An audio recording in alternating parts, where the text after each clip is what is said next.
Hi, and welcome to 647. 6 stories for 7 a.m. because there's a famine of truth in our land, and this is your quick news fix. And the truth starts now, and you can't fool me. It's Wednesday, it's Hump Day, and wow, we got to get over the hump and leave this bloodbath from November 4th behind us. Man, the Republicans get slaughtered. Last chance I got to look was 9:30 on Tuesday night, and Mamdani was 10 points ahead of Cuomo. And you know what? They doubled up on Mamdani, how he was listed on the ballot. They doubled up on Sliwa. So all these chances to vote for everything that takes away votes from Cuomo. And I hate to say I was rooting for Cuomo, but you know, the devil you know. So here we go about this. There's already election day controversy as New York City socialist candidate Zoran the Magnificent, as well as Republican candidate Curtis the Spoiler Sliwa, appear on the ballot twice, despite the fact that this is a normal procedure in the city's elections. Right. Anything to cheat on behalf of getting the person elected that the powers that be want. So images of the ballot have circulated and indeed show Mamdani appearing twice on the ballot. Mamdani's listed first as the Democratic candidate, followed by Sliwa as conservative candidate, and Irene Estrada. And Mamdani then appears again as the working families candidate, followed by Sliwa again as the Protect Animals banner. Eric Adams appears under the Safe and Affordable banner. Jim Walden as listed seventh under the Integrity Party, followed by former New York City Governor Andrew Cuomo under his Fight and Deliver Party. And Cuomo's listed last on the thing. The New York City ballot form is a scam, Elon Musk said, sharing an image of the ballot and mentioning that other mayoral candidates have their name appearing twice. And then he says, no ID required. Other mayoral candidates appear twice, and Cuomo's name is last in the bottom right. However, many pointed out that names appear on ballots multiple times, and it doesn't matter. Regardless, many are put off that Cuomo quite literally appears second to last on the ballot, way to the right, on the bottom row. There are explanations for that as well, however. Per Yahoo, the ballot order is determined by how many votes a party received in the last gubernatorial. It's also they can cheat. You're not getting a straight answer on any of it. The controversy comes as all eyes are on New York City in Tuesday's mayoral race. President Donald Trump made waves after urging voters in New York City to back Cuomo in the race instead of Republican Sliwa, warning that a vote for the Republican is effectively a vote for socialist Mamdani. However, Trump didn't say anything until Monday. That's not any time to help anything out. So something's up. I'm not sure what it is. I have a feeling that there's some problems with how Mamdani came into the country. He's a Ugandan citizen. He lied about some things on his applications. And Trump is already saying if he's elected, he's going to cut off federal funds to New York City. So there's a lot of ways that this could play. And Trump was unusually passive in this whole thing. So let's see. Take two. Former U.S. Vice President Dick Cheney dies at 84. Not my favorite, but the guy served his country a long time. Former U.S. Vice President Dick Cheney has died, his family revealed Tuesday. He was 84. Cheney served as the 46th Vice President of the United States from 2001 to 2009 under Republican President George W. Bush. He also served as Secretary of Defense under Republican George Bush Sr. between 1989 and 1993. Before that, Cheney acted as Gerald Ford's White House Chief of Staff in the 1970s, previously spending a decade in the House of Representatives. A statement from his family release said Richard B. Cheney, the 46th Vice President of the United States, died last night, November 3rd. He was 84 years old. His beloved wife of 61 years, Lynn, his daughters, Liz and Mary, and other family members were with him as he passed. The former vice president died due to complications of pneumonia and cardiac and vascular disease. For decades, Dick Cheney served our nation, including as White House Chief of Staff, Wyoming's Congressman, Secretary of Defense, and Vice President of the United States.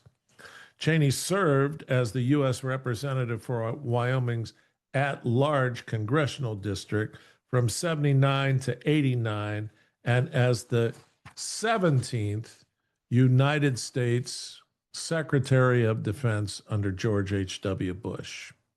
CNN notes that Cheney was plagued by cardiovascular disease for most of his adult life, surviving a series of heart attacks. Despite his health travails, he went on to lead a full, vigorous life and enjoyed many years in retirement. After a heart transplant in 2012, he hailed in a 2014 interview as the gift of life itself. Cheney was born in Lincoln, Nebraska, son of a longtime agricultural department worker, senior class president, and football co-captain in Casper. He went to Yale on a full scholarship for a year, but left with failing grades. He moved back to Wyoming, eventually enrolled at the University of Wyoming, and renewed a relationship with his high school sweetheart, Lynn Ann Vincent, marrying her in 1964.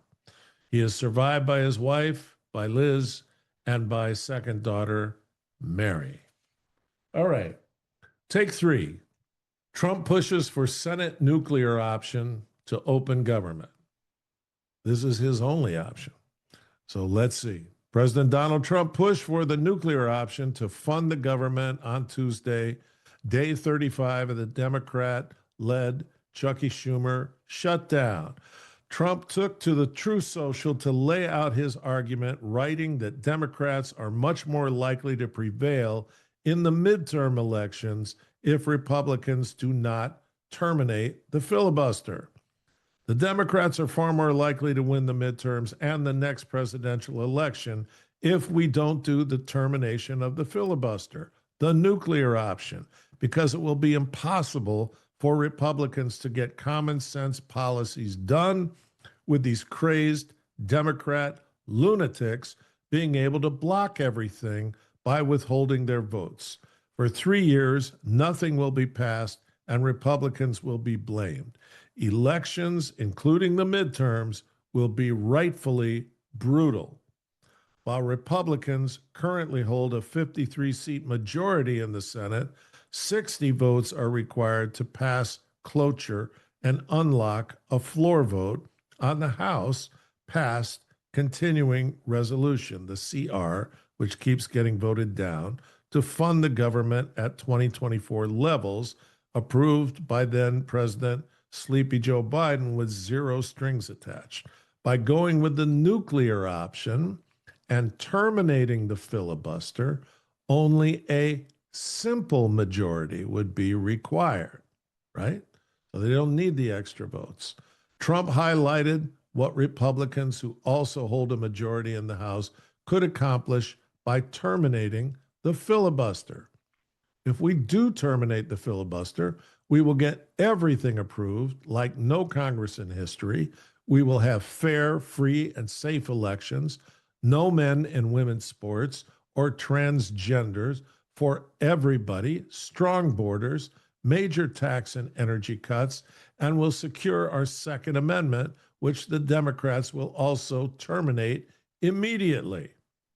Democrats have previously advocated for terminating the filibuster. And if Republicans do so, it would likely set a precedent for Democrats to use the nuclear option once they return to power in the chambers of Congress. However, Trump contends that Democrats will do so if and when they reclaim control, regardless of whether Republicans use the nuclear option or not. So the Republicans, the RINOs especially, are afraid to go there, right? They don't want to do the nuclear option and then have a simple majority to pass everything, because as soon as Democrats get back in power, they're going to stack the Supreme Court. They're going to add 2 states, Puerto Rico and D.C. That's going to add 4 Democrat senators. So they're scared to death of all of this. They're just fearful, weak people, and they don't fight. So I hope Trump gets this done. I don't know how he's going to get it done, because the RINOs are all, they hate his guts. They all grin at him right now, but they hate him. They liked what they had before. They talked in front of the camera about how they were going to fight for conservative values, and then they cut financial deals with the Democrats, and they voted every way the Democrats wanted. So Trump can't afford that, because if he loses the midterms, Hakeem will be king, and he will immediately vote against Trump, and they will try to impeach him. And there'll be nothing to stop them, because all the RINOs will go in that direction. They figure he's never coming back again. Let's dust him off now. And then we're going to Marxist hell. That's it. So that's take 3. Take 4. Worst Halloween for movies in theaters for 32 years. Let's all say Ray. Hate Hollywood. Don't want them to make any money. Halloween weekend, end of the month, with the worst box office weekend of the year. This is John Nolte, a fun writer at Breitbart. The worst Halloween weekend in 32 years, and this all comes after the worst October box office in 3 decades. Naturally, the sycophantic box office analysts are blaming the World Series and the Halloween holiday, because never before in the history of America has there ever been a World Series and Halloween. Could it be, and I'm just spitballing here, I'm just tossing it around, I'm just thinking out loud, but could it possibly, perhaps, maybe be that crap released by Hollywood over the weekend held no appeal for normal people or pretty much anyone? Let's take a look at this weekend's can-miss titles, shall we? And I took the liberty to go to Rotten Tomatoes and look up and see what the ratings were on some of these. Some of these I can't find anything. So something called Regretting You. The critics, 28%. The people watching, 85%. And then a sequel to a fairly successful horror movie called Black Phone. Critics, 72%. Audience, 73%. What are you going to do? Something called Chainsaw Man. Chainsaw Man, that was something I would never pay any attention to. Critics gave it a 97. Audience gave it a 98. I don't get it. I still wouldn't go see it, but I don't get it. Something called K-pop Demon Hunters. Couldn't find that at all. It was already on TV. I don't know why they tried to release it. Then Springsteen movie that came out 40 years ago. Couldn't find anything about it. Good. You should go away. And something called Bugonia got an 86 from critics and an 84 from the audience. Roofman got an 86 from the critics and 85 from the audience. Tron got a 53 from critics, 85 from the audience. Something called One Battle After Another got a 95 from critics and an 85 from the audience. So total weekend revenue came in at just 49.8 million, marking the worst weekend of 2025, the lowest grossing Halloween weekend in more than 30 years, according to ComScore. The last time October's final weekend was this dismal was in 1993, not counting the 2020 pandemic closures. At which point does the movie industry say that maybe it's time to hire people who don't hate our customers or hate normalcy or hate white men, who don't hate masculinity, who don't hate universal themes and widely beloved franchises, but who do very much hate heavy-handed politics, girl bosses, gay stuff, queering kids, and anything that stinks of woke? Probably never, which is why I'm amassing a Blu-ray collection just large enough to get me through retirement and small enough to keep me out of divorce court. All right, that's the movies. Can't suck enough.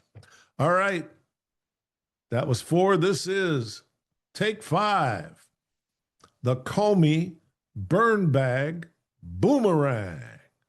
Well, Comey's been hitting everywhere and saying, he's on TV all the time saying that the DOJ is being vindictive because Trump's mad at him and all of that. And it's all baseless and unfounded. So he charges the DOJ is vindictively chasing him because Trump doesn't like him. And then this week, Kash Patel released a treasure trove of handwritten notes and emails that directly conflict with Comey's congressional testimony. These are his handwritten notes and emails. Ouch. This includes proof that Comey used a private email server like the one that Hillary did, that he let her off for. He also had a media strategy written out. He told Congress, no, I don't.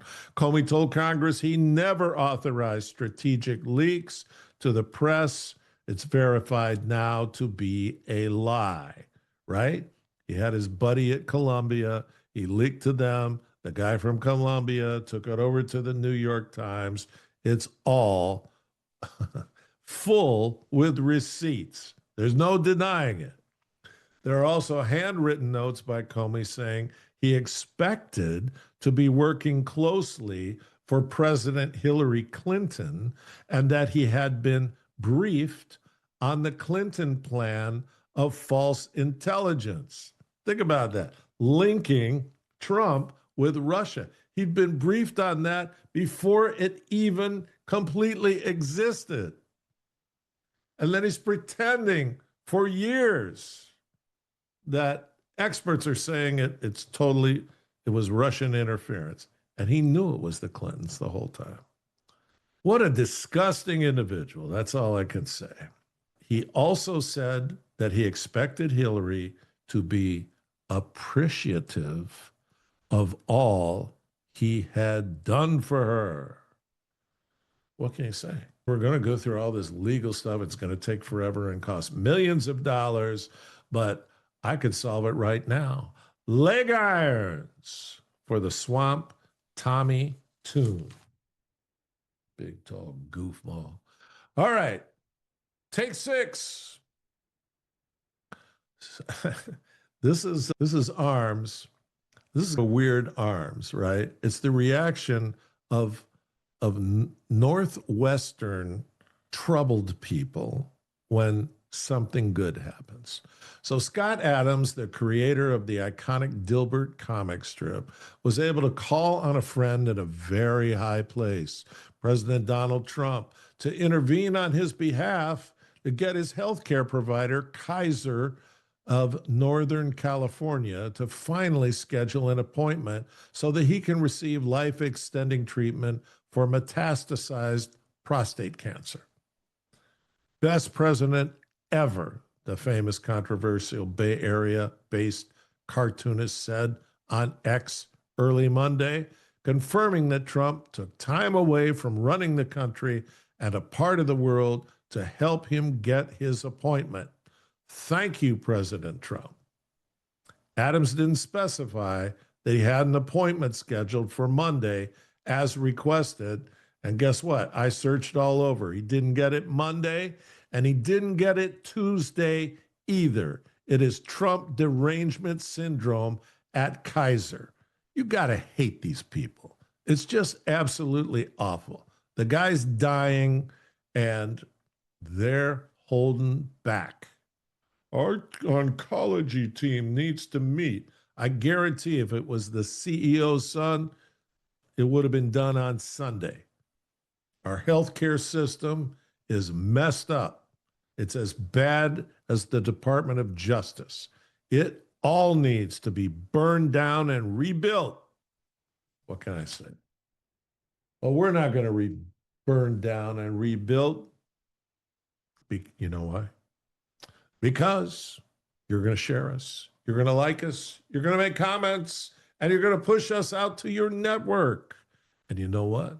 Once again, the great almighty God, Jehovah, the creator of the entire universe, man, he showed me his face so many ways today. It was unbelievable. So if he'll do that for a goofball like me, I know if I ask, he will answer. Dear God, please put your hand over all of these folks. They're going over the hump today.